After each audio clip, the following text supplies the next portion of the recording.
All right, it's draft week. It is draft week, and Caleb Williams is going to go number one to the Chicago Bears. And I'm reading The Athletic this morning. And there's a quarterback coach in the NFL who played in the league. And he talked about Caleb Williams. He said, listen, his arm, there's a lot of wow stuff here. This kid's spectacular talent. This is generational stuff. But he also added context, said this NFL quarterback coach who, again, played in the league. And I think he made great points about Caleb Williams, and I'm going to show them to you. The first one he said is the Bears head coach safe. You have a first-year coordinator. It's not like he's going to a place that's stable. It's not like the Jordan Love takeover in Green Bay. The coach continued. Not going to be like that in Chicago. Defensive head coach, hot seat, new OC. There was quarterback stuff for the last number one guy with Justin Fields. Half the team wanted him to stay, half didn't. Those things are huge factors for a young quarterback coming in at the start of his career. And he continued. Look at Brock Purdy. Goes into a situation, all the boxes are checked. Solid organization, good defense, play caller, developer of talent. Knew exactly what he was looking for. Those things are critical. If Purdy goes to the Panthers, we don't know who he is right now. I do not disagree with any of those points. But I'd like to add that something else is true. If you're destined to be a star in this league, you will be. Trevor Lawrence entered a complete clown show. Year 2, in the AFC, he won a playoff game. Okay, that's totally misleading. He went into a clown show and they fired their coach and then hired Super Bowl winning coach Doug Peterson. So if he continued to have Urban Meyer as his coach, do we really think Trevor Lawrence would have won a playoff game? And let's not act like that playoff game was so great by Trevor Lawrence. He threw 4 or 5 interceptions, something outrageous. That was more about the Chargers' collapse than Trevor Lawrence being amazing. So let's tap the brakes on that significantly. You can make the argument that he's making. That is not the logic that I would use, though. Trevor Lawrence is not an example of that at all. Justin Herbert's had 2 coaches, both whiffs. He's gotten to the playoffs in a division with Mahomes. Joe Burrow entered with a young head coach, losing record, frugal owner, nor indoor practice facility, none in Cincinnati, a northern climate, horrible offensive line. At the time, didn't have a dominant weapon, running for his life. And his career, he's 2 plays from winning a Super Bowl. Yes, where you land is really critical. But the great ones find a way to do it. The Colts were a mess. Before Peyton Manning. He won 4 MVPs there and got to 2 Super Bowls.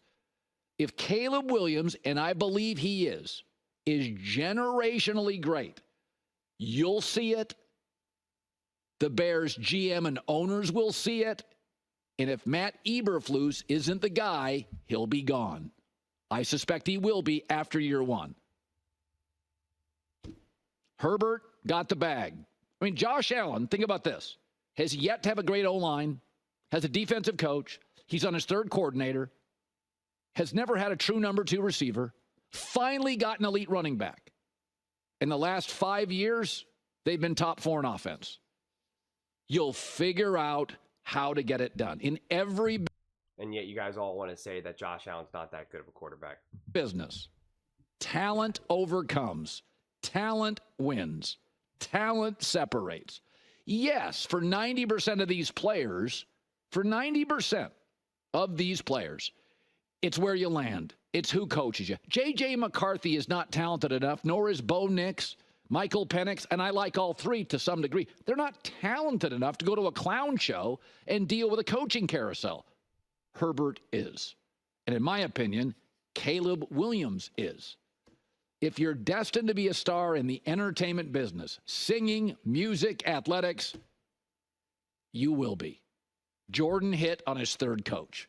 Jordan eventually got Scottie Pippen. Okay, I think this is a little misleading. I understand what Colin is saying, and I think that there's definitely a lot of truth to what he's saying, but it's an incomplete picture. Because we can't say on one side how important coaching is and players and all of this, and then say, well, if you're inevitable. If you're destined to be great, and if you truly are great, you'll just find a way. That's just not true, especially in football. Will we be able to see his talent even in a clown show type of setting? Sure. But Trevor Lawrence didn't look great that first season. In fact, it was such a clown show that everyone just doesn't really count that as like anything. Or Urban Meyer, that was weird. We're just not going to talk about that. It's like the Wizards Jordan year, kind of, quite honestly. Especially if Trevor Lawrence ends up becoming like a true Hall of Fame quarterback, they won't even address that. They'll just be like, I don't know what that was. But Caleb, if the Bears are that much of a disaster organization, and let's say they do fire their coach and hire another defensive head coach. I mean, we have no idea what they're going to do.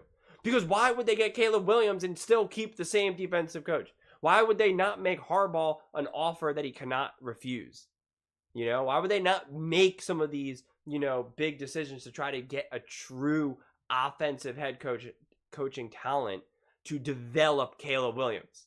That's what Andy Reid did for Patrick Mahomes. So, will Caleb's talent be inevitable, where we'll be able to see moments of it? That I think so. But his success? I don't know. Okay, so Justin Herbert made the playoffs. And a lot of people outside of Colin, and me, I love him too, think that he's not that good, that he's overrated, that he's not that special. Nick Wright bangs on that drum all the time. Lots of people. People hate on Josh Allen all the time. Seems like everyone, all fans hate on everyone except for the Patrick Mahomes. So I get that we can see their talent and that they can have some success.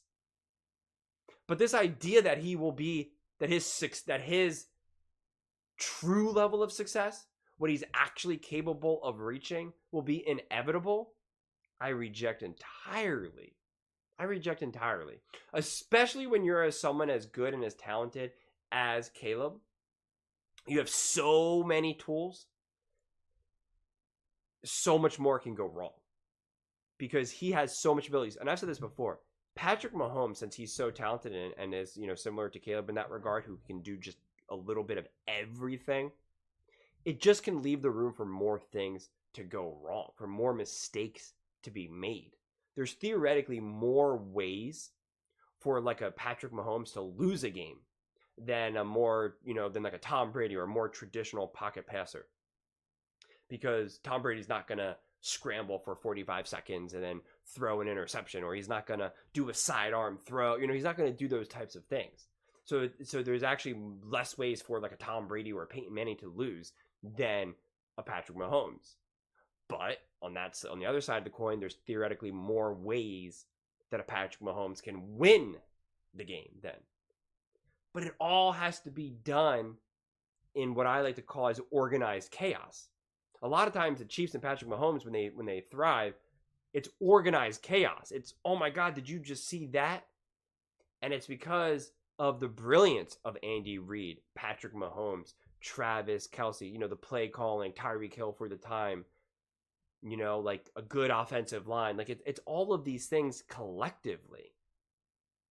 So I reject this idea that Caleb Williams, if he's going to a historically terrible organization, and honestly, I don't really like to, you guys know this for now, definitely, that I don't like to use the history as an indicator of the present or even the future necessarily, except for very specific circumstances, like the age or something, or maybe even injuries.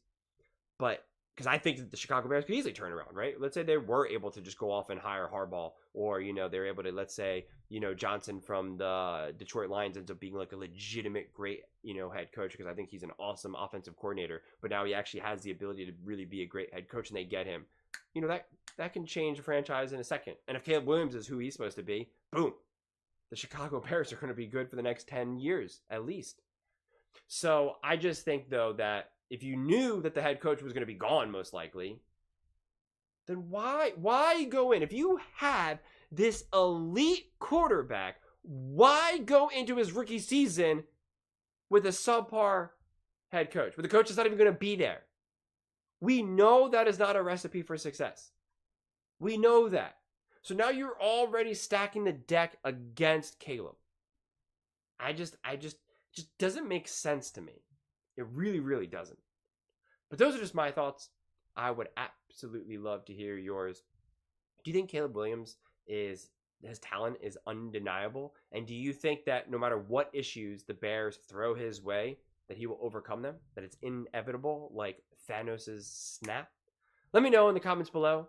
Whether you agree with me or disagree with me, I read every single comment. So let's get in some discussions, let's get in some fights, but ultimately, let's just have some fun. And please do consider subscribing. We are building an amazing community here, and I would absolutely love to see you part of it. I want to build something that we all genuinely feel connected to, something that we're really excited to be part of, and I think we're well on our way to doing it. And please don't forget to give this video a thumbs up, as it really does help with the visibility and the algorithm. Thank you so much, and see you next time.